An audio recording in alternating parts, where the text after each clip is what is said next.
পিঠা শুধু খাবার নয়, এটা বাংলার গর্ব ও ঐতিহ্য। তাই বাঙালি কিন্তু পিঠে খেতে পছন্দ করে না এমন মানুষ হয়তো খুঁজেই পাওয়া যাবে না।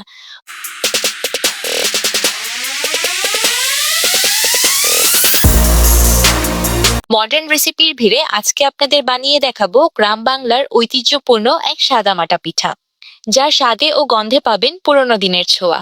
হাতের কাছে থাকা মাত্র 4টি উপকরণে অল্প সময়ে ও অল্প খরচে তৈরি করে নেওয়া যায় এই রাজকীয় স্বাদের পিঠাটি।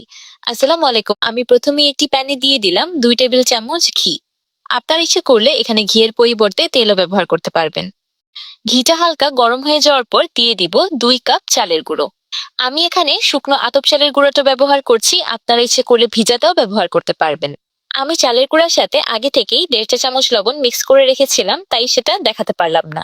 আপনারা অবশ্যই এখানে 1.5 চা চামচ লবণ অ্যাড করে দিবেন। এবার চুলার একদম লো আঁচে চালের গুঁড়া ঘিয়ের সাথে ভেজে নিব। এইভাবে একবার ঘিয়ে চালের গুঁড়া ভেজে পিঠা বানিয়েই দেখুন, এত অতুলনীয় একটা স্বাদ আসবে যে পিঠার স্বাদ মুখে লেগে থাকবে আজীবন। ছোট্ট একটা প্রসেসও কিন্তু একটা খাবারের স্বাদকে অনেক গুণ বদলে দিতে পারে। ভাজতে ভাজতে চালের গুঁড়া যখন এমন ঝরঝরে হয়ে যাবে তখন দিয়ে দিব 2 কাপ পানি। পানিটা দিয়ে সঙ্গে সঙ্গে নেড়ে চেড়ে একটা ডো তৈরি করে নিব। এই কাজটা একটু দ্রুত করতে হবে যেন কোনো রকম দলা পাকিয়ে না যায়। পিঠার ডোটা তৈরি করার জন্য আমি যে প্রিমিয়াম জার্মানি হানিকম কড়াইটা ব্যবহার করছি, সেই কড়াইটা আপনারা আমার বিজনেস পেজ অথেন্টিক বাই ইশিকাতে পেয়ে যাবেন। পেজের লিংক আমি ইউটিউবের ডেসক্রিপশন বক্সে আর ফেসবুকের ক্যাপশনে দিয়ে দিব। আসছে শীতে নানা রকম পিঠা বানানোর জন্য আপনাদের এই কড়াইটি খুবই কাজে আসবে, কারণ দেখতেই পাচ্ছেন এই প্রিমিয়াম জার্মানি কড়াইয়ে আমি পিঠার ডোটা কত ইজিলি তৈরি করে নিলাম, একদমই লেগে যাচ্ছে না। রান্না করতে করতে যখন এমন স্মুথ সফট একটা ডো তৈরি হয়ে যাবে তখন এটাকে চুলা থেকে নামিয়ে নিব। এই পিঠার ডোটা সাধারণত একটু নরমই হয়, তাই এটাকে অতিরিক্ত রান্না করে শুকনো করে ফেলার প্রয়োজন নেই। তৈরি করা পিঠার ডোটা আমি একটি চপিং বোর্ডের উপর নিয়ে নিলাম। পিঠার ডোটাকে গরম অবস্থায় মথে নিলে বেশি স্মুথ, তাই আমি বেলুনের সাহায্যে ডোটাকে মথে স্মুথ করে নিচ্ছি। বেলুনের সাহায্যে মথে নেওয়ার পর যখন ডোটা হালকা ঠান্ডা হয়ে গিয়েছে তখন আমি হাতের সাহায্যে আরো 1 মিনিটের মতো মথে নিয়েছি। দেখতেই পাচ্ছেন কত স্মুথ সফট একটা ডো তৈরি হয়েছে।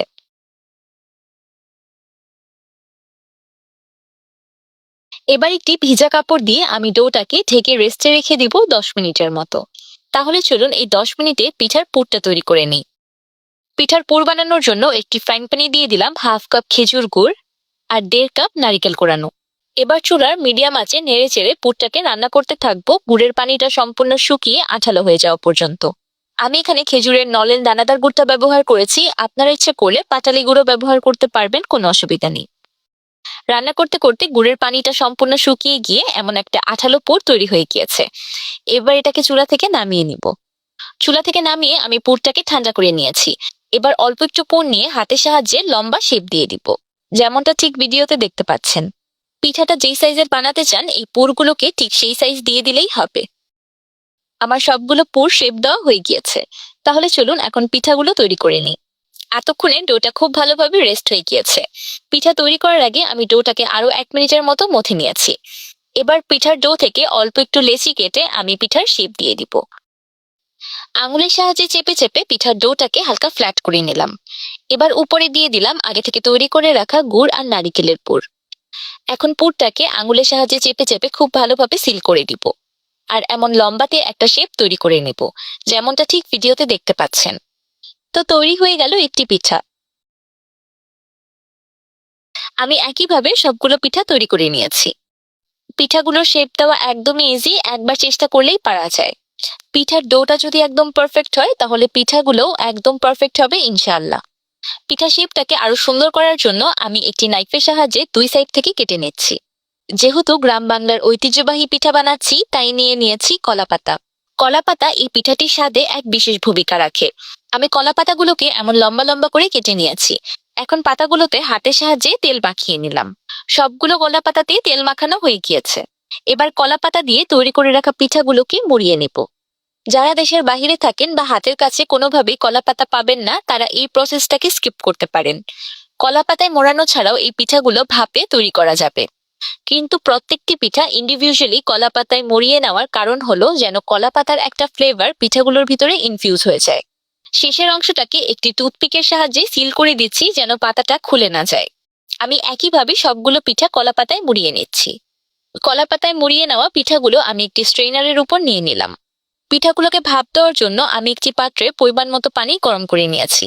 এবার পিঠা স্ট্রেনারটা পাতিলের উপর বসিয়ে দিলাম আর স্ট্রেনারের মুখটাকে একটি ঢাকনা দিয়ে বন্ধ করে দিলাম। এখন চুলার মিডিয়াম আঁচে পিঠাগুলোকে স্টিম করে নিব 10 মিনিটের মতো। 10 মিনিট পর পিঠাগুলো পারফেক্টলি স্টিমড। এবার পিঠাগুলোকে চুলা থেকে নামিয়ে নিচ্ছি। তো তৈরি হয়ে গেল একদম সাদামাটা পদ্ধতিতে গ্রাম বাংলার ঐতিহ্যবাহী একদম সাধারণ কিন্তু খেতে অসাধারণ একটি পিঠা। এই পিঠাগুলো গরম গরম খেতে যেমন ভালো লাগে, তেমনি ঠান্ডা হয়ে যাওয়ার পরেও খেতে দুর্দান্ত লাগে। কারণ ঠান্ডা হয়ে যাওয়ার পরেও পিঠাগুলো একদমই শক্ত হয় না, একদম নরম তুলতুলেই থাকে। পিঠাগুলোকে আমি কলা পাতা থেকে বের করে দেখাচ্ছি ভিতর থেকে কেমন হয়েছে। মাশাআল্লাহ, দেখতেই পারছেন কত দুর্দান্ত দেখতে পিঠা তৈরি হয়েছে। গরম গরম যে পিঠাগুলো নরম তুলতুলে থাকবে এটা তো বোঝাই যায়। সেই জন্য আমি ঠান্ডা করে আপনাদেরকে পিঠাগুলো ভেঙে দেখাচ্ছি। দেখতেই পাচ্ছেন ঠান্ডা হয়ে যাওয়ার পরেও পিঠাগুলো কতটা বেশি নরম তুলতুলে আছে। নর্মাল রুম তাপমাত্রায় আপনারা এই পিঠাগুলোকে রেখে খেতে পারবেন 4 থেকে 5 দিনের মতো। আর যদি বেশি দিন সংরক্ষণ করে খেতে চান তাহলে ফ্রিজে রেখে দিবেন, খাওয়ার আগে আবার একটু ভাপ দিয়ে নিলেই একদম নরম তুলতুলে হয়ে যাবে। বাহির থেকে নরম তুলতুলে আর ভিতর থেকে রসালো এক অদ্ভুত মজাদার পিঠা তৈরি হয়েছে। এই পিঠার প্রতিটা বাইট নেওয়ার পর আপনার মনে হবে আপনি স্বাদের এক অন্য ভুবনে হারিয়ে যাবেন। আমার মনে হয় পিঠা এমন একটি খাবার যেটা সারা বছরই বানিয়ে খাওয়া যায়।